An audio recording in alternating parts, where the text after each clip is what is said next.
أعوذ بالله من الشيطان الرجيم. بسم الله الرحمن الرحيم.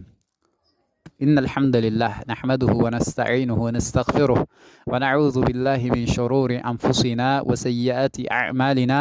من يهده الله فلا مضل له ومن يضلل فلا هادي له، وأشهد أن لا إله إلا الله وحده لا شريك له، وأشهد أن محمدا عبده ورسوله صلى الله عليه وعلى آله وأصحابه ومن تبعهم بإحسان إلى يوم الدين. في رواية إمام المسلم من حديث النبي عليه الصلاة والسلام يقول رسول صلى الله عليه وسلم إمام المسلم بزقبت حديث لي يا الله ملك تنيا انديه لالو إن الله لا ينظر إلى أجسامكم ولا إلى صوركم. الله سبحانه وتعالى ودنا أنت سونت درجة، ودنا أنت يسونت أقام، ودنا أنت يسونت ቀለም አይመለከትም። ኢነላህ ላ የንظሩ ኢላ አጅሳሚኩም። የሰውነት ማንነት ሰውነቱ ጤነኛ ሊሆን ይችላል፣ ላይሆን ይችላል። ሰውነቱ ጥቁር ሊሆን ይችላል፣ ላይሆን ይችላል። ነጭም ሊሆን ይችላል፣ ፈረንጅ ሊሆን ይችላል፣ ሀበሻ ሊሆን ይችላል። የተለያየ ከለር አላህ ስብሓነሁ ወተዓላ በፈቀደው መልኩ ያንን የሰውነት ደረጃ ስለሰጠው ወደዛ ሰውነቱ አይመለከትም። ወላ ሱወሪኩም ወደ ፊቶቻችሁ ቅርጻ ቅርጽም አይመለከትም። ሰዎች የተለያየ የመልክ አቋም ይኖራቸዋል። የተለያየ የውበት ደረጃ ሊኖራቸው ይችላል። ያንን አላሁ ስብሓንሁ ወተዓላ አይመለከትም አሉ ረሱሉ ሰለላሁ ዐለይሂ ወሰለም። ወላኪን የንظሩ ኢላ ቁሉቢኩም ወአዕማሊኩም። ነገር ግን አላህ የሚመለከተው ወደ ልቦናዎቻችሁ ነው። ልቦናችሁ ውስጥ የቋጠረውን የኢማን ደረጃ፣ ልቦናችሁ ውስጥ የቋጠረውን የአቂዳ ጥንካሬ፣ ልቦናችሁ ውስጥ ያለውን የመልካም እሳቦትና የመልካም ንያ፣ ያንን ነው አላህ ስብሓነሁ ወተዓላ የሚመለከተው። ወየንظሩ ኢላ አዕማሊኩም ወደ ስራዎቻችሁም ይመለከታል አሉ ረሱሉ ሰለላሁ ዐለይሂ ወሰለም። ወደ መልካም ስራዎቻችሁም ወደ መጥፎ ስራዎቻችሁም ይመለከታል። ስለዚህ አላህ ወደኛ ልቦናና ወደኛ መልካም ስራ የሚመለከት ከሆነ ስራችንን ይበልጥ ልናስተካክል፣ ውስጣችንን ይበልጥ ለእስልምና ልናጸዳ ይገባል። አብዛኛው ማህበረሰባችን፣ አብዛኛው ህዝብ በዓለም ላይ ያለው በምድር ገጽ ላይ የሚንቀሳቀሰው ማህበረሰብ በአብዛኛው ውጫዊ ውበቱን ለመጠበቅ፣ ማንነቱን ከፍ ለማድረግ፣ የተለያየ የኑሮ ደስታና የኑሮ ስታንዳርድ እንዲኖረው ይሄ ላይፍ ፐርፎርማንስ ላይፍ ስታይል የሚባለው ነገር የተሳካ እንዲሆንለት ይደክማል፣ ይጥራል።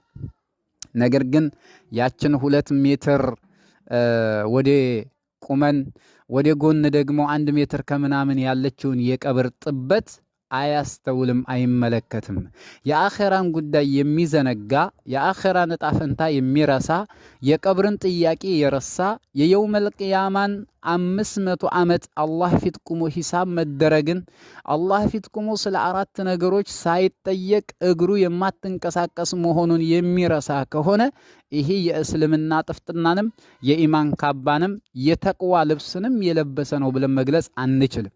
ለዛ ነው ረሱሉ ሰለላሁ ዐለይሂ ወሰለም ኩሉ ኡመቲ የድኸሉነ አልጀና ይላሉ የአላህ መልእክተኛ ሰለዋቱ ረቢ ወሰላሙ ዐለይህ። ሁሉም ህዝቦቼ ጀነትን ይገባሉ ኢላ መን አባ፣ እምቢ ያለ ሲቀር አሉ ረሱሉ ሰለላሁ ዐለይሂ ወሰለም። እምቢ ያለ ሲቀር ምን ማለት ነው? ወመል አባ ያ ረሱላላህ፣ ማን ነው እምቢ የሚለው ብለው ሰሓቦች ሲጠይቋቸው መን ለም የተመሰክ ቢሱነቲ ወጠሪቀቲ፣ የኔን ሱና የኔን መንገድ የኔን ትክክለኛ አቋም ያልያዘ ያልተከተለ፣ በኔ ሱና ጀርባ የሰጠ ወደ ኋላም ያፈገፈገ፣ ስለ ልቦናውን ስሜቱንና ሻህዋውን የተከተለ፣ የዱንያ ጣፈንታ ያታለለው፣ የአኼራን ጣፈንታ የረሳ ከሆነ እሱ እውነትም እምቢ ብሏል። ጀነት ከመግባት በራሱ ፍቃድ እምቢ ብሏል አሉ ረሱሉ ሰለላሁ ዐለይሂ ወሰለም። ስለዚህ የአኺራችንን ዕጣ ፈንታ እንፈልግ፣ የዱንያን ዕጣ ፈንታ አንፈልግ ማለት አይደለም። ወላ ተንሰ ነሲበከ ፊዱንያ፣ በዱንያ ላይ ዕጣ ፈንታህን አትርሳ ብሏል አላህ ሱብሓነሁ ወተዓላ። ነገር ግን የዱንያችን ዕጣ ፈንታ የአኺራችንን ሁኔታ የሚያስተካክል መሆን ይገባል። የአኺራችንን ሁኔታ የሚያበላሽ ከሆነ፣ የአኺራችንን ሁኔታ የሚያበላሽ ገንዘብ፣ የአኺራችንን ሁኔታ የሚያበላሽ ቤተሰብ፣ የአኺራችንን ሁኔታ፣ የቀብርን ሁኔታ፣ የየውመል ቂያማን ሁኔታ፣ የጀነትን እጣ ፈንታ የሚከለክለን ልጅና ስራ ከሆነ የአላህን ፍቃድ፣ የአላህን ረሕመት፣ የአላህን እዝነት የማናገኝበት ስነ ምግባር፣ የማናገኝበት መልካም ንግግር፣ የማናገኝበት የሆነ ማንነት የምንላበስ ከሆነ ምንም ጥርጥር የለውም ዱንያችንም አኺራችንም የከሰረ ይሆናል።